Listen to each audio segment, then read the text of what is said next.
guys, welcome to How We Cope. Today we're going to focus on dating, what women and men need to know, and how to find the one. With me today is Cole Carrillis, who's heard me complain about every relationship I've ever had. He's been my relationship confidant and friend for 10 years, which I can't believe it's been 10 years. We've come a long way. Yeah, and we're both in really healthy relationships right now.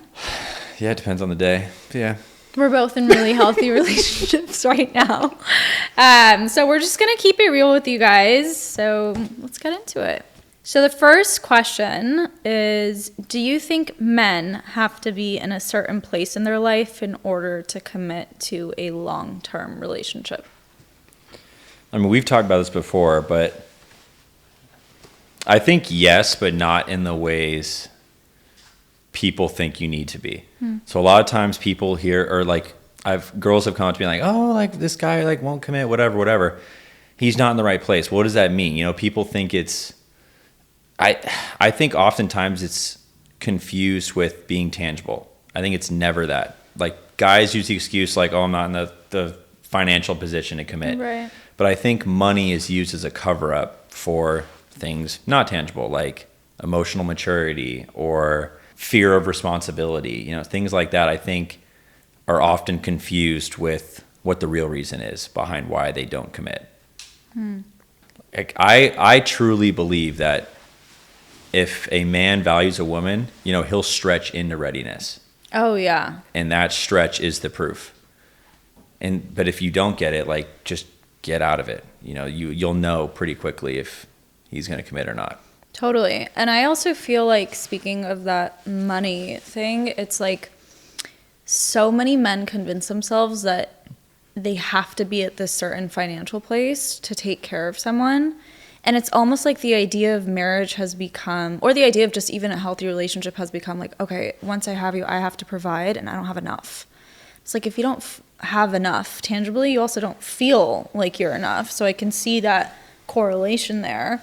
And then just because we'll always kind of bring a spiritual practice into this podcast, I mean, there's so many beliefs that once a man is in a healthy relationship, the woman actually holds a larger vessel. Meaning if you're going to compare like a man single would be like a water bottle versus a gallon of water when the woman comes in. And the gallon of water, what can it do? It can fit more light. It can fit more water into it. Meaning if you're going to be in a healthy relationship, that woman, if it's the right woman, is going to actually create more financial success for you. Yeah, I believe that 100%. I mean, I think it's always an issue of self-worth with the guy rather than like money or work, or I don't even know, if he has a roommate, I don't know, something like that. Like if you want to make it work, you'll make it work. And so I have a hard time hearing like, oh, he's just not ready yet. Like he may not be, you know, right. But it's not for the reasons he's telling you. I believe that. I feel like people are always, you know, in this mindset that, is it something like I could have done to fix his commitment issues? And I think it's like, no, you're just not the one. No. And he may not be ready for anybody. Yeah. You know, I don't like when girls get upset by, you know, if by this guy not going the extra step in their relationship, whatever you want to call it. It almost never comes down to the girl, in my opinion. It's I mean, it does, like, but it's really comes down to the guy and the place that they're in to be able to like move forward. Yeah, that makes sense. I think for a woman, like where women need to be before getting into a long-term relationship is a place of certainty. And certainty is the opposite of desperation. If you're certain about something, there's no timeline on it. It means that I want this no matter when it comes to me.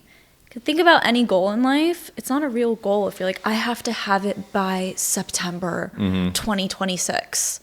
It's like, think about the relationship with the universe when you say that. You only want this if it's going to come by this certain time. I'm not going to give it to you. Yeah. Yeah, I think that's ridiculous. Yeah. Short answer. Yeah, and like I always think about something that my mom said to me. I was like recently broken up with, and then 3 months post my sister dying, and I was like, oh my God, everything is hell right now. Mm-hmm. And I remember telling my mom, like, I don't think it's ever going to happen for me. Like, it's just not going to happen. And she told me How old were you at this time? I was like 25. Crazy. Totally crazy. Not even 25. No, it was 25 Was it when 25? this happened. Not Yeah. 22? But this, I mean, I want to be honest. There was definitely a lot of pressure on girls. Yeah. So I hear it. I can hear sometimes where this feeling of desperation comes from.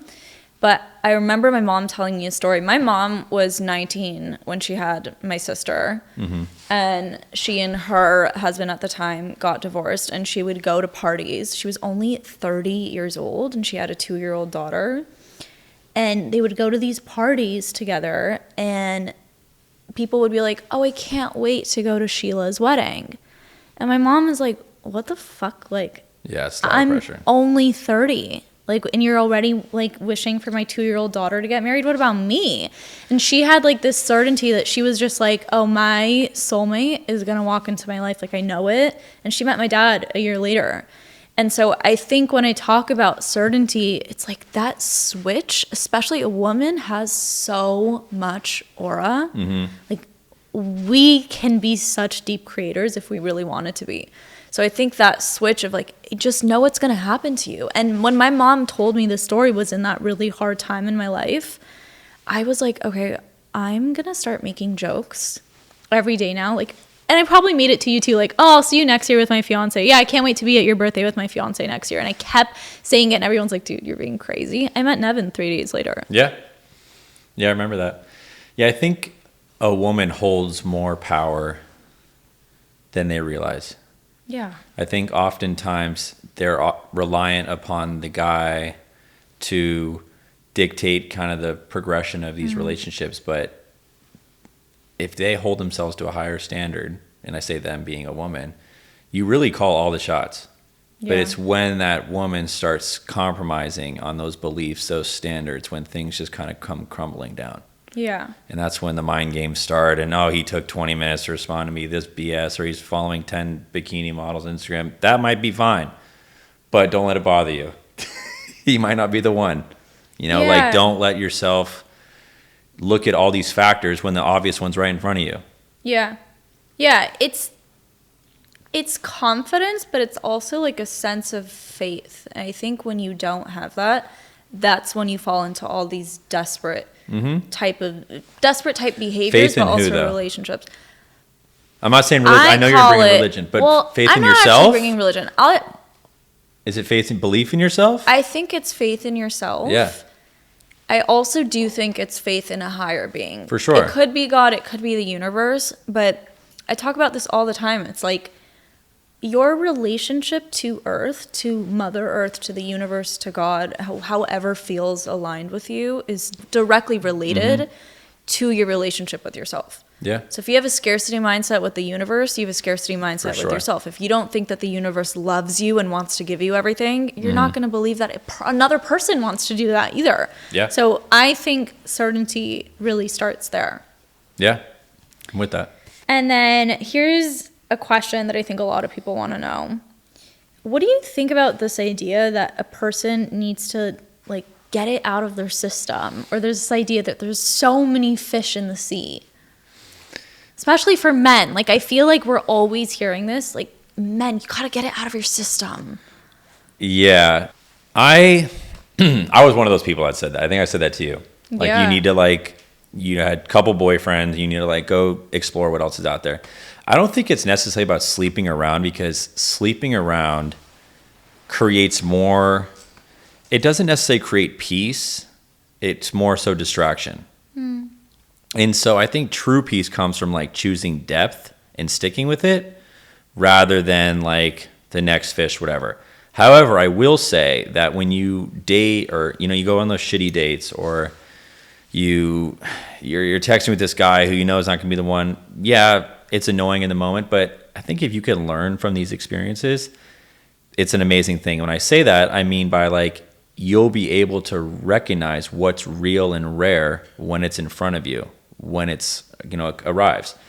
Whereas if you don't see much, like you take somebody, what's that metaphor or that story where they're in the cave and all they see is the shadows behind? I forget the exact thing. But basically, like, if you don't try, if you don't put yourself out there, you're not going to really know. So I think, like, anybody hearing this, whatever, like, don't be hard on yourself about it. Like, you need to go through these kind of rough patches with dating to get to the right ones. Yeah, it's almost like a puzzle piece. It's like you go on a bad date or even go on a good date and you're like, I have so many clients sometimes come to me and they're like, it was such a good date and then he didn't text me. I'm like, beautiful.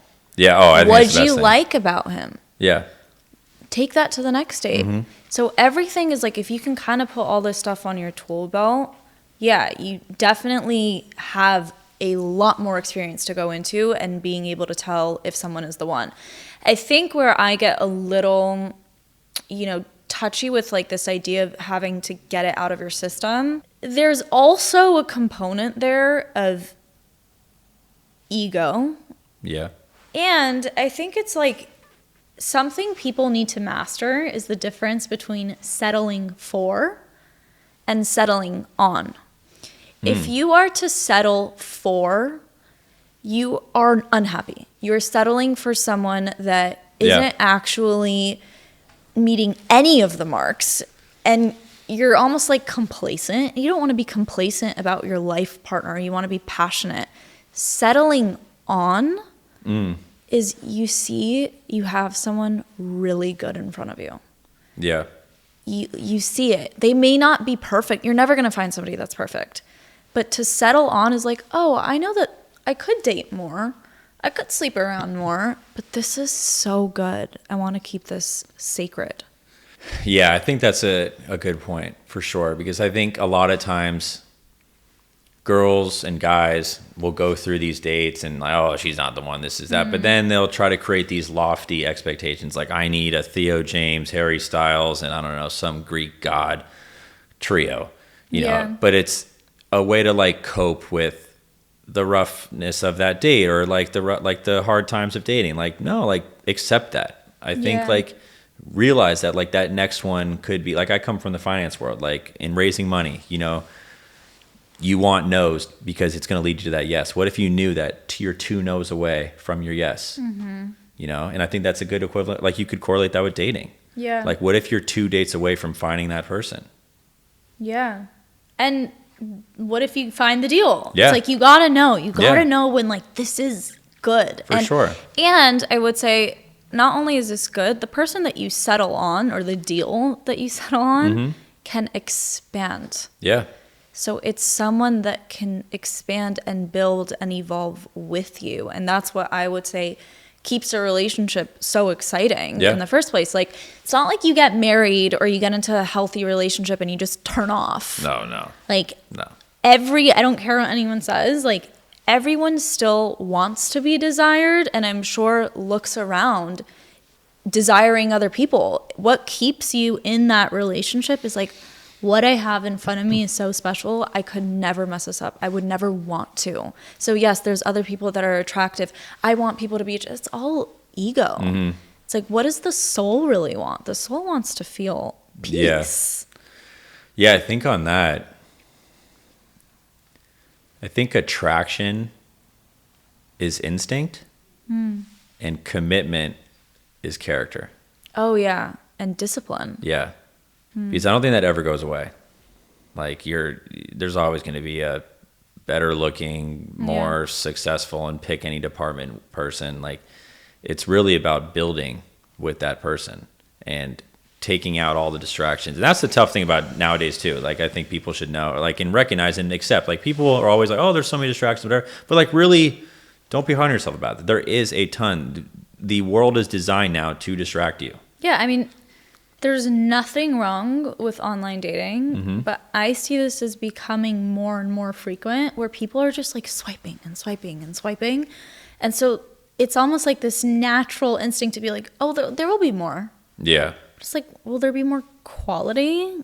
Is it really worth losing someone really great if you have another great picture of someone? Yeah. Yeah. No, I think people forget kind of the end goal when they're in the moment. So I think they start romanticizing about, like, the dating mistakes start to arrive, you know, and they start confusing things for hopeful outcomes. Or there's societal pressure, there's family pressure, you know, I think it all boils down to every day, how can you be better than the last? And then a guy will recognize that, you know, but ultimately it just comes down to, I mean, and we're talking mainly for females right now, but like, I think it really, it comes down to just like, you can only be you and control you and be the best version of you. So who's going to come to the table to accept that or to appreciate that? Yeah, that's true. And I think it's a good, you know, segue into what are some mistakes you see people making when it comes to dating? Oh, gosh. I think if you're questioning the connection constantly, your body already knows the answer. Oh, my God. Yeah. Like, I think your mind is just afraid of being alone. And with that, I say, I think that means you don't really love yourself. And if you don't love yourself, why should someone else? I'm a little harsh with it. No, I hear you. I'm trying to understand. Do you mean like if you are not really good with yourself, you're going to continue psyching yourself out on dates that you're not really happy with? For sure. Like when you ignore your intuition, I say intuition like that little voice in your head. And we were talking about this the other day. Like, I think that same voice tells you don't eat 5 donuts in a row, like it's going to make you feel like shit. It's the same thing with dating. It sounds corny, sounds kind of like humorous, but it's really, when you stop trusting yourself, that's when you start settling for less than what you deserve. And yeah, I mean, just that's one of the biggest mistakes I see with dating. It's just the compromise. Yeah. Why? You don't need to. Totally. I mean, like, I feel like there's this trend going around that you can't be picky. It's like, no, you didn't like your first date. You didn't like the second date. Third date rule. You got to give them a third date. And there's a third date rule? Yeah. There's a third date rule. That's What's a third date rule? You got to go on 3 dates with someone before you can determine whether or not you like them. It's like, oh my God. I had a no date rule. Like, I'm not even going on a date unless I think this could turn into something. Yeah, which is fair. But I think a lot of people come from this place of, again, desperation. 3 dates to determine yes or no? Yeah. And I have always understood it this way of this idea that you can't be picky about your life partner is why people are ending up in unhappy marriages. Of course you can be picky. It's for the rest of your life. Yeah. You should be picky. This is where you should be the most picky. Yes, absolutely. Yeah. And so I think, too, if you think about your relationship with the universe or God, and you keep saying, I want this specific kind of person in my life, but you're going to keep accepting dates from people that don't have that specific thing. And listen, I'm not talking about on a shallow level. I mean a characteristic. You want a generous person, but you keep going out on dates with someone that's cheap. The universe isn't going to take you seriously. You're not taking yourself seriously. Yeah, I think we kind of touched on this. It's more black and white than people think. Yeah. It's like I still caught up on this 3-date thing. That's ridiculous. Like, I'm more like a 3-minute guy. You know, you get in there, dates like, okay, let's hurry this thing up. Let's get the check. Granted, you're a very black and white person. Yeah. And I'm also coming in with a little bit of bias. 3 minutes, by the way, just in that department. Fair. Thanks you never know for that information. Yeah, cool. Yeah. Anyways, I think that, I have a bias. I mean, like, when I met my husband, I was like, oh, he's the one.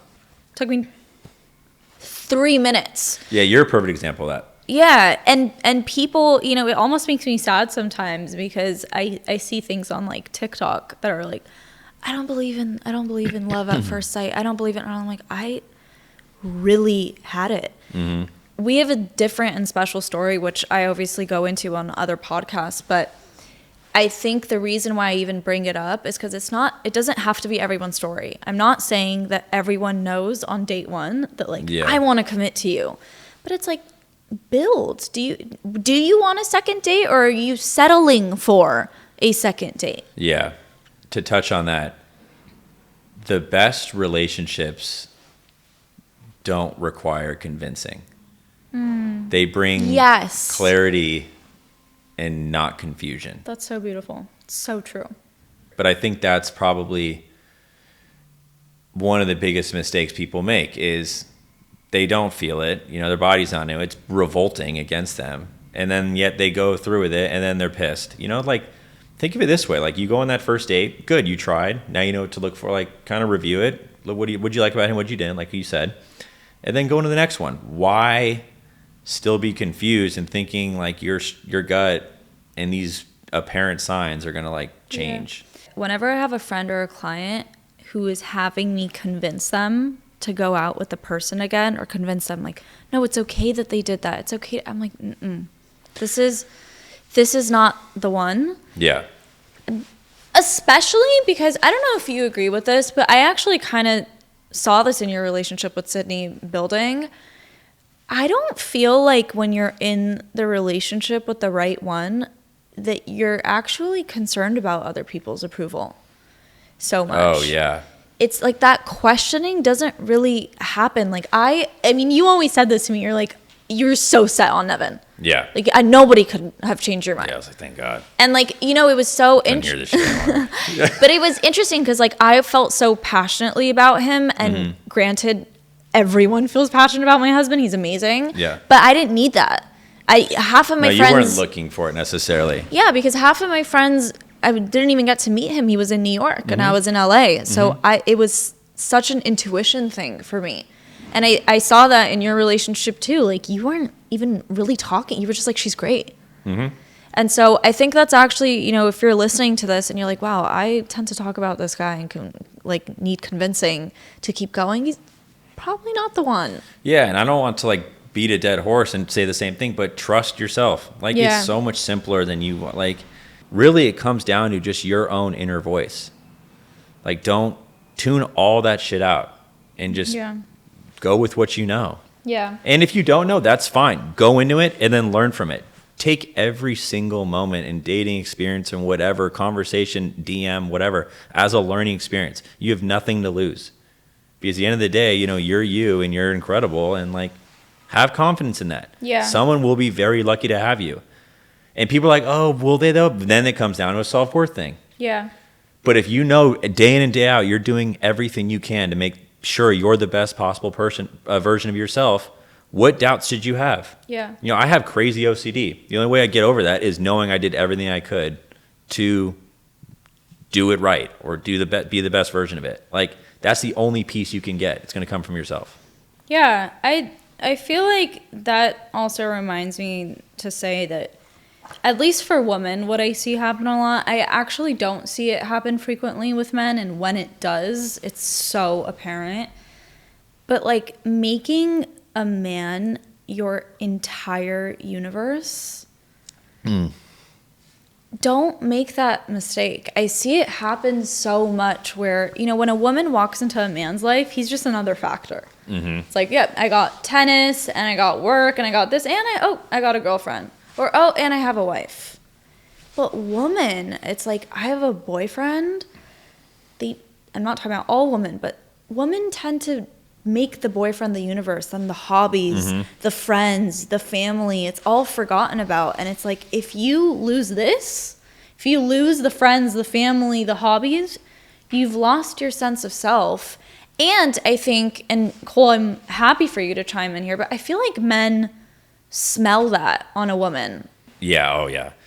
When a man doesn't, or when a woman doesn't orbit his life, but she invites him into hers, that's when the real attraction, I think, begins.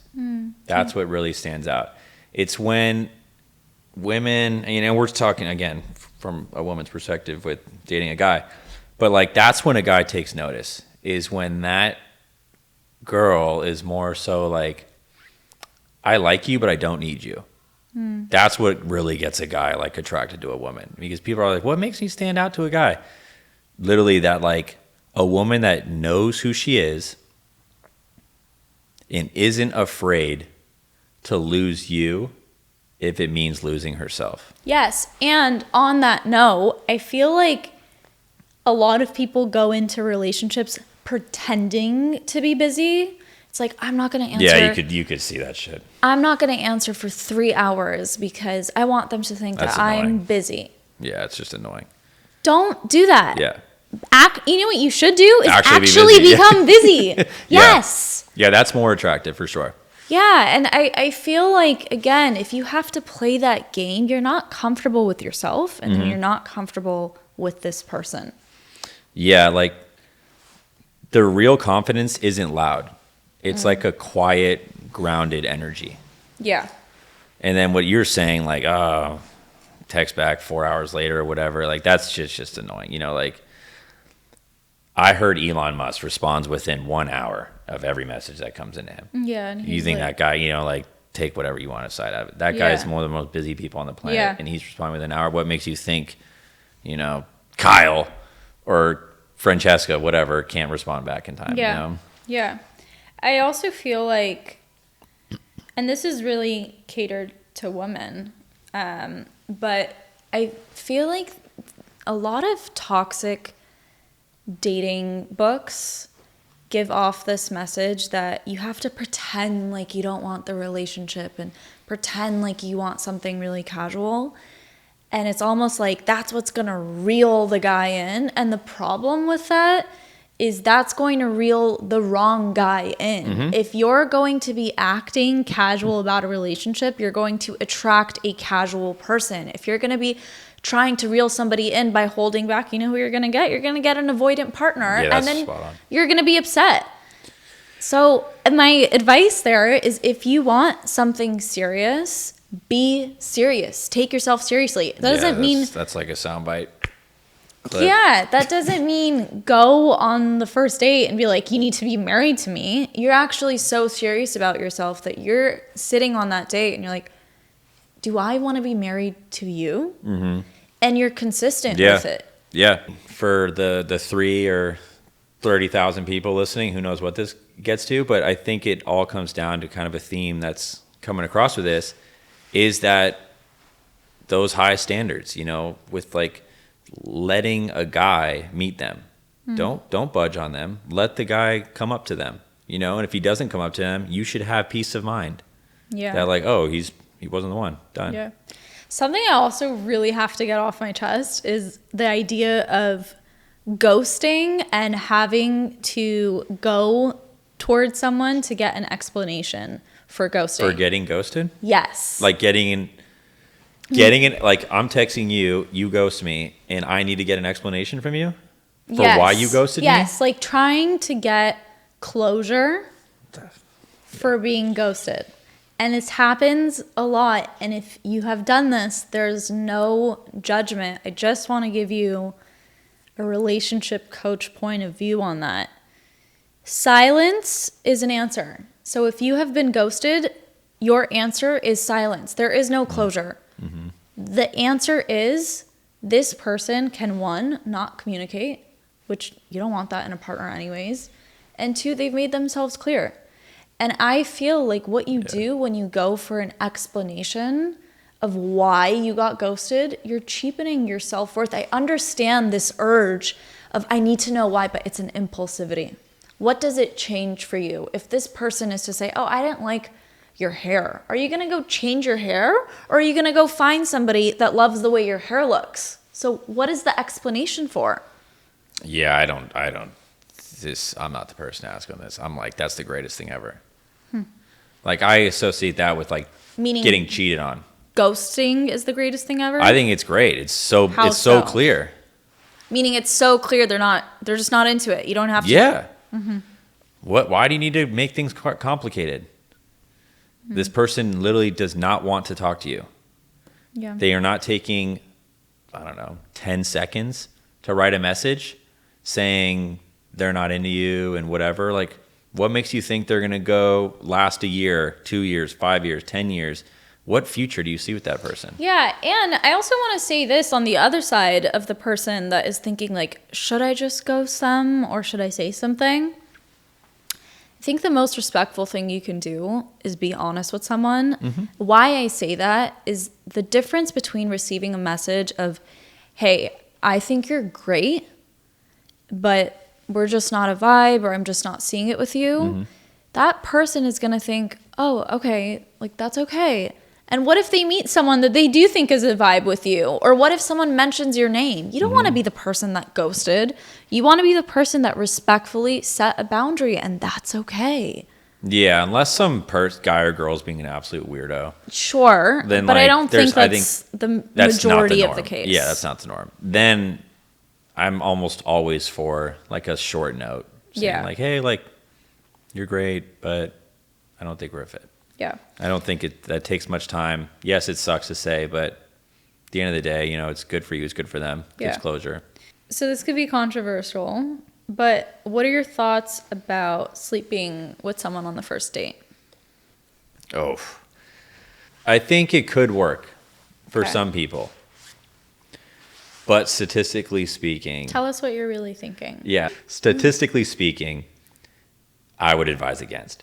And the reason why is because sleeping on the first date, I would personally associate with like a one-night stand. So you're instantly putting that person you just slept on the first date with however many people you had a one-night stand with. I personally think that you're going to not really see potential in that person. You're more focused on, and I'm saying this from the guy's perspective, that guy is going to see the girl, and this is fucked up, but more as access rather than potential. Yeah, I also agree. I think sometimes it can work. I think the majority of the time, it lessens the connection between the two people. How I see sleeping with someone on the first date is like a teacher giving you an A before you take the test. Are you going to study the materials? That's good. Yeah, see, I don't have that type of those words in me. Well, that's why I'm a therapist. But I really mean it. If you are going Yeah, like getting all the credit, getting the recognition, the satisfaction before ever needing to put any sort of real effort or work in. Yeah, if you're going to get an A before you take a test, you're not going to want to study the material. And how that translates as a metaphor for sleeping with someone on the first date is, I think it's like if you have this, and I'm not saying sex is a reward to give away. I want to make myself really clear on that. But it's like a level to the relationship. It's a huge milestone. Yeah, milestone, that's a better way, of this great connection between two people. And so if you have that, I can imagine that there's not a lot of build into getting to know the person, or it's almost a recipe for having lust rather than love.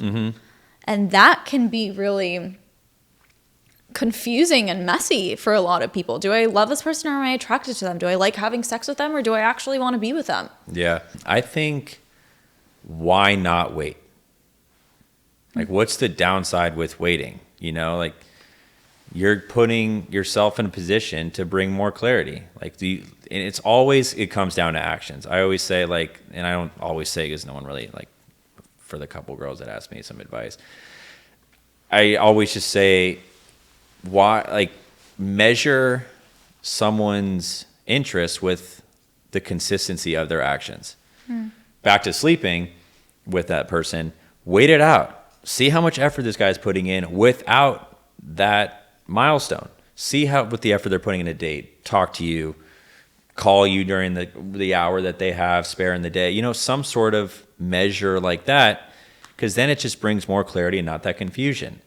Like, men don't necessarily like being told no, but when they are, they reevaluate their intentions.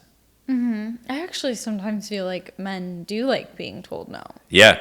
Again, I don't mean this on an ego level. I mean on a really spiritual and soulful level. Men like a challenge. And that's Right. not, again, I want to be so clear on this. It's not a fake challenge, meaning don't avoid sleeping with someone because you're trying to create this aura around you. Right. Do it if you feel like that's something you want to keep sacred between you and that person. And come back to it too. Like, sorry to cut you off there, but like, hold yourself to that standard. Like, does this person deserve that level of connection to me?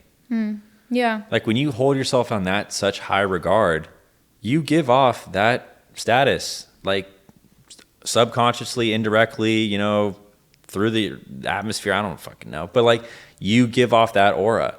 Yeah. And so why not why not give yourself that satisfaction? Like, this guy didn't deserve it, or this guy did deserve it, you know, and then you're not mad at yourself later. Like, oh, he did put this effort in, you know, I misread this, and, you know, or this happened. Then you're like not as upset by it at the end. Yeah. What would you say makes a woman stand out to a man? Or like, what do most men find attractive in women? I feel like, we touched on this a little bit, but it's what I was saying earlier. When a woman really knows who she is, that like confidence in herself, like I don't, like I was saying, I like you, but I don't need you. Like, that is one of the more attractive things to me, when that woman really knows who she is, what she wants. And that could be intimidating to a lot of guys, and they'll run. Again, great. I think that's the best thing, because then you know that person wasn't going to step to the table. If they're not stepping up to the table this early on, what makes you think they're going to come in later? Right. Yeah. And there's a really, like, sorry, but there's such small dick energy in being intimidated by that. Huge. So I think that's also how You don't want that shit. Yeah. Probably translates too. I have a firm belief in that. Yeah, I think Like, so. I'm saying to a Sure, I get that. yeah. I think too, what I see women find so attractive in men, and this is so specific, but is how a man handles stress.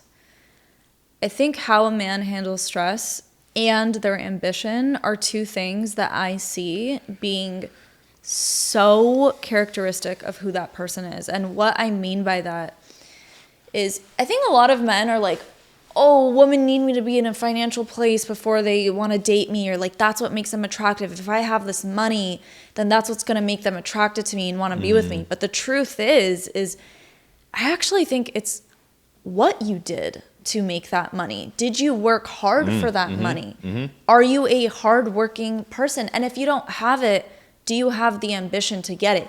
You have to believe in your partner. You have to believe in your man. If you have a man that has a dream and you don't believe in it, the relationship is toast. If you have a man that has a dream and you believe in it, it is a recipe for success, because even if he has the money and he loses it all, you believe, he's going to create it again. Yeah. He can make it again. I wholeheartedly don't want to toot my husband's horn, but Toot it. God forbid if we lost everything, I know in 1 second Yeah, get it back. he would get it back. Yeah. And that's also has a lot to do with how a man can deal with adversity. It's like so many men tend to crumble under stress. And I think women see that and they're scared by it because, listen, if we're talking in a heteronormative relationship, yes, we want a man not on a tangible level necessarily, but to be able to be our knight in shining armor. And what does that mean? You got to handle stress. You got to be able to handle it well.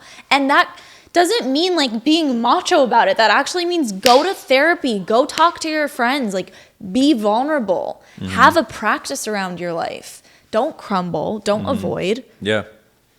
Confront it. Yeah. Yeah, I think it's like masculine energy isn't just about like domination. It's about like direction, purpose, creation. And without it, I think men become like reactive and scattered. Yeah. And if you want to talk about, what creation actually means on a soul level, it's the closest that we can be to God. It's the closest that we can be to the universe, is to be in a state of creation, whether that man is trying to create a business, whether he's trying to create better friends, create a marriage, create a family. The idea of creation is so divine. Yeah. And what are any human being? I mean, it's the same for women, but what are humans attracted to? I don't care if you're religious or not. I don't care if you believe in God or not. We are attracted to creation for a reason. Yeah, I never thought about that. It is so divine to be in a state of action. A man in his masculine, I feel like, knows how to hold space and doesn't just take it up. And I think that goes on a deeper level of like all those topics or those points you were just saying. Yeah. Like their ability to, you know, not only for their partner, but that space to, you know, climb back from adversity, or, you know, how they handle a problematic family member, you know, or even just like something as not corny, but cliche as like how they treat a waiter. You know, these are all signs of just like how that person's going to evolve. And because you're going to have to evolve, it's not going to be all dandelions and roses. Like you could speak on your relationship, I could speak on the ones I've had in the past. Like it's not, it starts off as this and then it goes to this and down to this and up to this. Like you have to be able to weather those storms. And I think a lot of times men and women ignore what I believe is pretty black and white and clear on how the future is going to unfold. The signs that will show that. Totally. So we ask this question every time we get towards the end of the podcast. And for those who are listening, how do we cope? How do we cope with dating, trying to find the one? What do you think about that? How do we cope? I think probably there's two things that come to mind. The second being the most important, but the first, I think stop dating from a place of emptiness. Because you're going to confuse chemistry with being like compatible. Yeah. And stress. Yeah. With love. Yeah. It's like if you're going up and down all the time, that's not the spark, that's stress. Yeah. Like I think the second point is true certainty. This is actually the highlight of everything. This is all I would say to someone looking for advice is true certainty comes when your heart is open, but your standards are firm. Love that. So that's how I would cope. Yeah. I think the $1 million question for me is, are you wanting a partner or are you wanting to be a partner? And I think the more beautiful place to be in is I want to be a partner. I'm not looking for a husband. I want to be a wife. I'm not looking for a wife. I want to be a husband. What does that say to me? You're ready to give. You're not ready to receive. If you are in a place of only wanting to receive, you are going to find yourself in relationships that are not healthy for you. Because if we are to act in our most divine being, we want to give. We constantly want to give. And then people are going to like, well, doesn't that get tiring? No, not if you love the person. It doesn't get tiring. And that's not to say that if you're with that person, you're not going to receive, but your intention in going into dating should be, I want to give. Wow. Yeah. Flexing the credentials on me again. Yeah. Isn't there like an age old saying, something like you can't receive unless you get, or what you give what you receive, you get what you give. And I think that comes perfectly down. It's like, and this applies to any sort of topic you could say, relationships, work, whatever. If you just have somebody take, what good is that person? Right. You know, those are the people you usually hide from. Right. Why aren't you doing the same in your love life? And though it's like, can you find someone that puts you in this place of only wanting to give? That's a beautiful place to be in with your partner. Yeah. And something else too, I think, don't pretend to be okay with things that you're not, because those things that you're not okay with is what's going to lead you to be unhappy or to break up with that person. So it's like, yes, we always say, and we've been saying it on this podcast, be yourself, be yourself, be yourself. But it's like, it's not because we're talking about rainbows and butterflies. It's because you want the person to love you for you, because eventually the act is going to be done. Yeah, that's perfect point. That because like all those mind games of responding late or trying to be a little toxic, whatever, like who is that person? who is that person and who does that Attract. Yeah. I'll say it again and again. If you are going to act casual, you are going to find a casual person. Yeah. If you are going to act like you don't want a serious relationship in order to reel someone in, you're going to reel someone in, but you're going to reel someone in who doesn't want a serious relationship. Mm-hmm. So be convicted.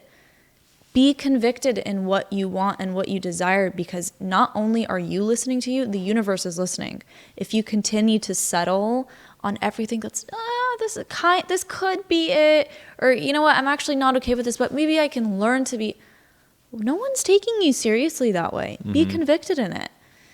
And the last thing that I'll say, and Nicole, I think you can speak on this too, it takes a village to have a healthy relationship. And what I mean by that is not that there should be other people involved in your relationship, but it's pick 2 or 3 really good friends, family members, whoever it is that you wholeheartedly trust, genuinely wants you to be happy. And isn't in their own victimhood and sadness about their relationship, or maybe, maybe they're single and like they can't be in a place to be happy for you, or maybe they're in an unhappy relationship. Pay attention to this. I'm not saying that those people can't be happy for you, but pay attention if they have the capacity to be, because I really believe that to nourish a marriage, you need people that love you and love your partner. Meaning when shit goes wrong with your partner and you want to go tell them something, they are going to say to you, of course we're talking about limits here, but like, no, you got to go fix that. Mm-hmm. They're not going to be exacerbating toxic behaviors or telling you, yeah, you know what, you're totally in the right. No, you want someone to say, hey, I love you both. And this is how I see it. Yeah, that's rare. That's rare. And that comes down to that self-reflection and really spending the time to, being the best version of yourself is surrounding yourself with the best as well. Yeah. I think. And that touches on your point. It does take a village, but it starts with you. Yeah. And so start with you, then work from there.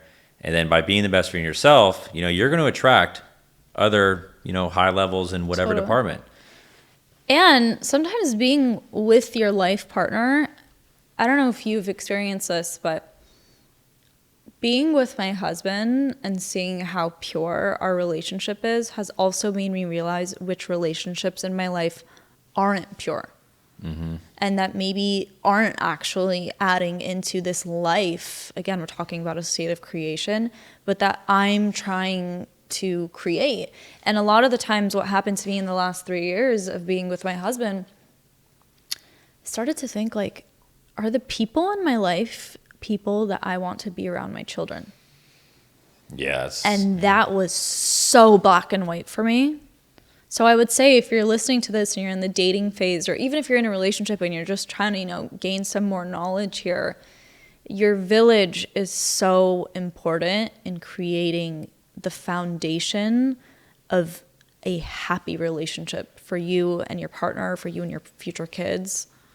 Yeah, I mean, bringing the kids component into it seems to make things even more clear. Yeah. Like it brings another perspective and angle to why you should hold yourself to these high standards and your people around you at these high standards. Yeah. All while saying your relationship is sacred. Mm-hmm.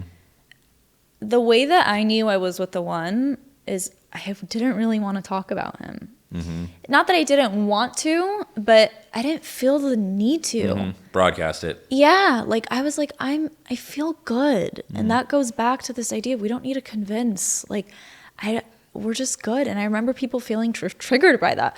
Why aren't you talking to me about him? Like you always used to talk to me about all your exes. And I'm like, because we're just so good. But there's also another aspect of that, of if you are dating and you truly love this person, keep them in this positive light. It was literally, I don't know if you remember, but it was literally in my vows to my husband that I will never speak poorly about you, even when I do feel poorly about you. Yeah. That doesn't mean I'm not going to vent to my friends. It's how I vent. I will always say, you know, I love my husband. Yeah. My husband is my priority.